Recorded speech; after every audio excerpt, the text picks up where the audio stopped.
kuruluştu. ناوي من شعيب سعاد من زلوغري استطواني ما لها مزقفة سعادتي حافظ قرآنتي دخينا daha sağla daha hafız Kur'an'ı yetişmiştim inşallah hatta kıyamet teci berdavame hizmet berdavame inşallah em gele keyf başın önce tuzan خلاص بني رمضان ده رجما روج يتقافنا ام جيوي قاسي حتى ايواري ام حي روج اخوه ختم القرآن ياسين الشريف صلاة نارية وصلوات درواستكن ام حي تشتاوفاتكن حتى ايواري ام حي عبادة درواستكن روج Malumunuz Ramazan-ı Şerif'in son 10 günü itikaf günleridir. İtikaf müekket sünnet olan bir ibadettir. Ramazan-ı Şerif'in son 10 günde kendini Allah'ın evlerinden, mescitlerden, içinde cuma namazı kılınma vasıflarına haiz bir mescitte ibadete vakfetmektir. Kifaya sünnet cinsinden olan bu ibadet maalesef uzun zamandır ülkemizde adeta unutulmuş bir sünnet. Son zamanlarda elhamdülillah ihya edilmeye çalışılan bir sünnet.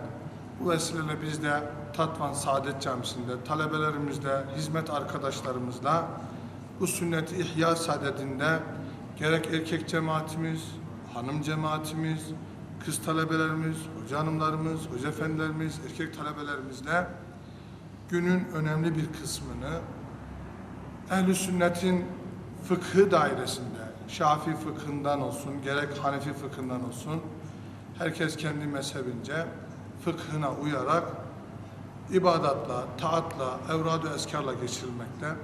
Hamdolsun Mevlamıza itikaf günlerinde yaklaşık 100'den fazla Kur'an hatmi okundu. 10 binler hatta 100 binlerce kelime-i tevhid okundu. Salavat-ı şerifeli hatimleri yapıldı, Yasin hatimleri, Ayet-el Kürsü hatimleri, bütün bunlar itikaf günlerini ihya için.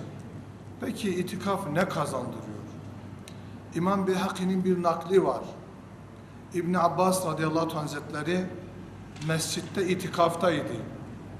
Borçlu biri geldi, dedi ki ızdırabım çok yüksektir ey imam dedi. Nedir derdin diye sorduğunda falan kesep borcum var, vakti geldi ödeyemedim. O da istiyor, mağdur durumdayım, sıkıntıdayım. Peki dedi senin adına onunla görüşsem ne dersin? Dedi ki vallahi çok iyi olur. Derken İbn Abbas toparlandı. O zatla görüşmek üzere çıkacakken o şahıs dedi ki ama siz itikaftasınız. Bir şey olmaz dedi. La be's.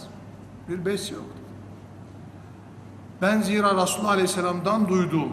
İbn Abbas Hazretleri buyuruyor ki ben Resulullah Aleyhisselam'dan duydum. Buyurdu ki kim sıkıntıya düşmüş bir Müslümanın sıkıntılarından birini gidermek için ona şefaatçi aracı olur, yardımcı olursa Allah ona 10.000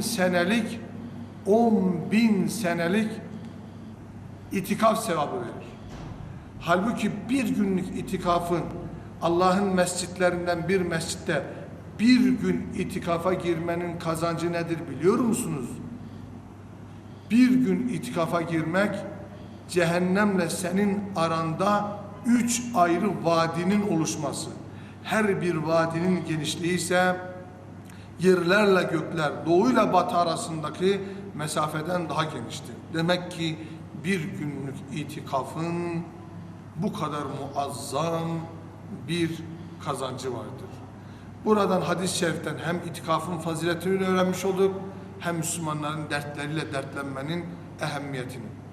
Biz itikafa girerken temel niyet ve hedefimiz alemi İslam'ın, ümmet-i Muhammed'in din, dünya, ahiret kurtuluşuna niyet ettik.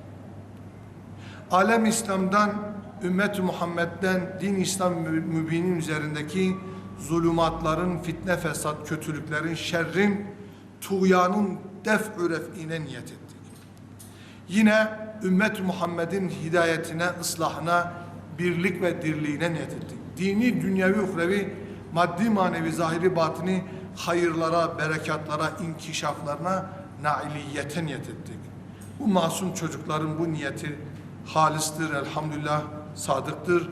İnşallah ümmet Muhammed için maddi manevi fütühat olur, nusret olur, hayır ve bereketler olur.